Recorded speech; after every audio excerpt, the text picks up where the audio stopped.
Hasaraina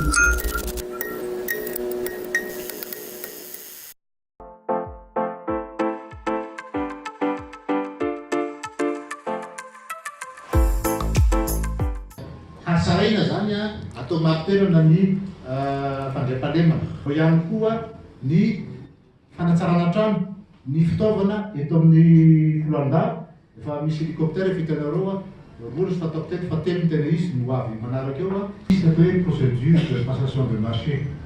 Misy ny commission nationale de marché public. Misy ny contrôle financier. Ka dia mba sarotra ihany raha iny hélicoptère anankiray iny no hovidina amin'ny kolikoly dia aoka azava anatin'ny saim-bahoaka fa manaraka ny procédure normale ny fividianana an'izany hélicoptère zany ary izay ministre ny fiarovam-pirenena mihitsy no manasinia ny contrat izay apetraka amin'ny fanaovana ny acquisition zany hélicoptère zany.